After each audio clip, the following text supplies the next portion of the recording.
They want to know who am I? Derick Miller, AKA D Millz. I'm a professional boxer. I stay ready, so I ain't gotta get ready.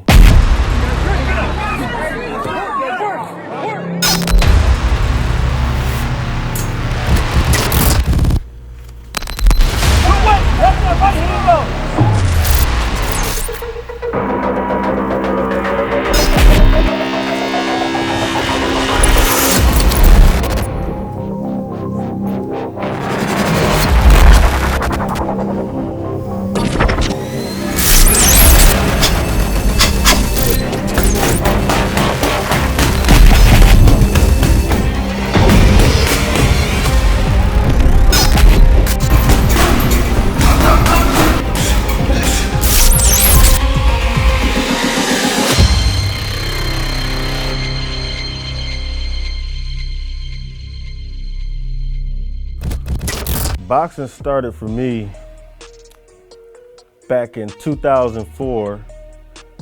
Me and my boys was in the neighborhood, picked up some gloves, everybody competing, you know. I always took on the biggest competition. I went against the heavy hitter, the knockout king of the hood, you know, and I stood toe to toe with him. And next thing you know, everybody like, you should box. That same summer, and I came down to the ALCC Community Center. My first coach, Keith Vining, brought me in, and I've been at it since. One, yep, my fault. 1, 2, 1, slip, 2, 3, 4, 3, yep.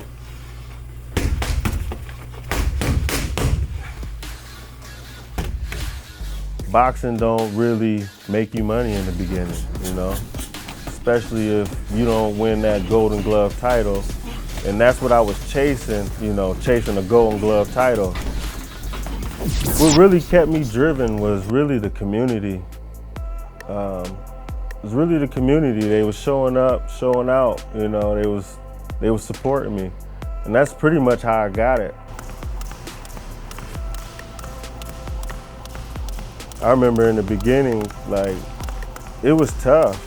Money is probably the biggest struggle, you know, but God has been blessing me all the time, like every day, you know. Till this day, I'm telling you, like, that's why I say, you know, you gotta be in that book, trust in the Lord, you know. You gotta believe in yourself. And getting here has been it's been a challenge, but I know I'm gonna make it because I'm that good of a boxer. So I really like spending time with my family, especially my son. He's just like me sometimes, you know, it's crazy. He loves sports, I love sports. It's kind of how my dad was with me, and that's how I am with him. I end up coaching every one of his teams. You know, I just like, I like coaching. I like teaching kids. I just think that they relate to me, and I think they really, you know, get a grasp of what they need to learn because I do it with them, you know what I mean? They love the challenge of taking a shot at the champ. That's why I say, everybody want a shot at the champ.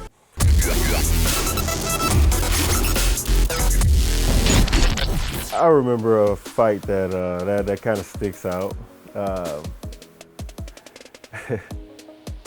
I actually threw the event at the community center, and so it was, you know, I helped put on the show, but everything didn't go as planned, you know, because I was here to help put up the ring, help the light man get his lights in. I did the tickets online, you know, I was on the computer making all that, you know. So I kind of overworked myself focusing on all these other things, and I still fought in the same show. And I fought a guy that had he had about 30, 40 fights, you know, a guy from Mexico. And he was like a rubber band, man. I hit him and then come right back, you know. Man, it was crazy. I overcame all that. Training for a fight, I like to do 2-a-days.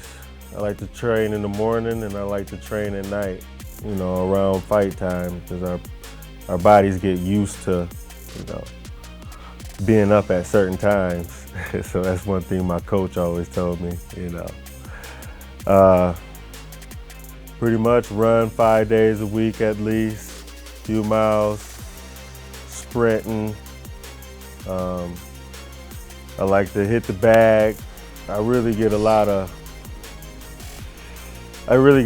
of my mind when I'm hitting that bag. So it'd be me in that bag. Hand pads with my coaches. You know, the everyday things, push-ups, sit-ups, calisthenics. You know, I do a lot of fasting during my training, keep my weight down, and I think it does something for my mind, for real. You know, keeps me hungry, keeps me wanting it. You know, I think it's just good and healthy for my body. You know, I like to play basketball, running up and down the court. You know, I'll whether I'm with some buddies playing 5-on-5 pickup games, or, you know, I'll just go upstairs sometimes and with a basketball sprint from one side of the court to the other doing layups and just keep it going to a time limit, you know. I like to do things that are fun, you know, and just go hard at it, honestly. You know, I got fights coming up. Hopefully I get the right phone call. You know, all my fights look like they might be overseas. All my big fights look like they might be overseas. I got a call from Australia to see if I'm interested to go out there and fight. I'm definitely gonna go out there and fight. Hey, I need to be internationally known. And so, you know, I'm gonna take whatever fight I can get right now. But I'm not no dummy, so I've had a few offers in a few other places, but it's business. They ain't trying to pay me the money that I deserve. Hey, I'm number 4 in America, 46 in the world right now. Y'all want me on pay-per-view? Pay me some pay-per-view money. I mean, I'm not gonna cheat myself. And, you know, that's one thing, you know, people proud of me about, you know, just having a strong mind and not letting nobody get over on me, you know.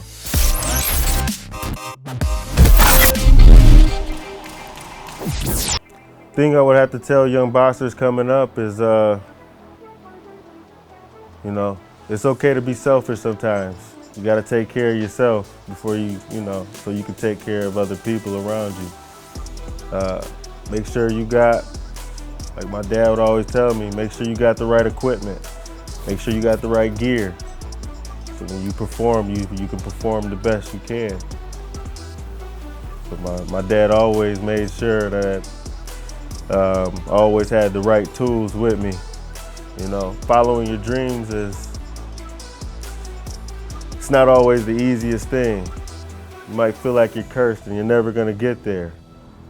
But I promise you, if you stay deeply rooted, you know, you'll get there, because God gonna take care of you. You gotta take care of yourself. Pretty much what I tell all my young fighters, my young boxers here at the gym. You know, we like to make champions in life and in the ring. Get good grades, go to school, learn something. I gotta tell my young guys, you know, I'm not with you every day to hold your hand. So you gotta discipline yourself. And that's pretty much what got me where I'm at. I discipline myself. One thing I always think about, we always lose somebody, you know, in life. And I carry a lot of people in my family that have passed on with me, because when times get hard in the ring or during training, I think about one more day. If they only had one more day, how would they perform? This could be my last day, so I'm gonna go hard.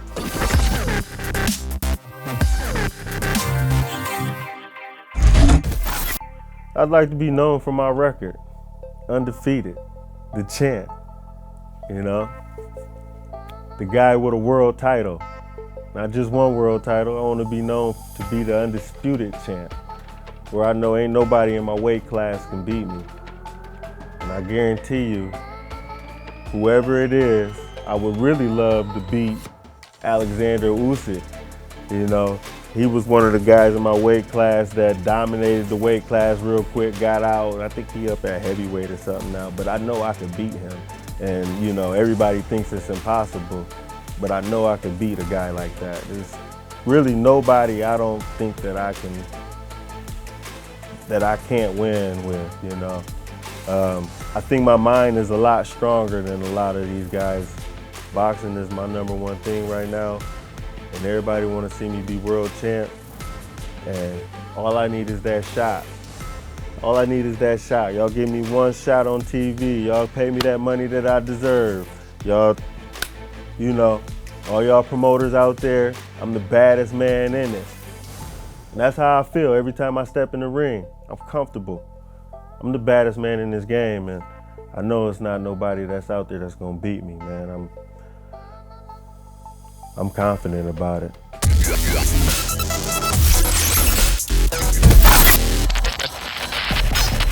Moving forward, I mean, after I become world champ, I'm gonna create more champions. I mean, like I say, I love coaching. We got a gym full of kids every year, every season. And that's what I want to be known for, D Millz. I'll be the champ at whatever I do. Champions in life, champion in the ring.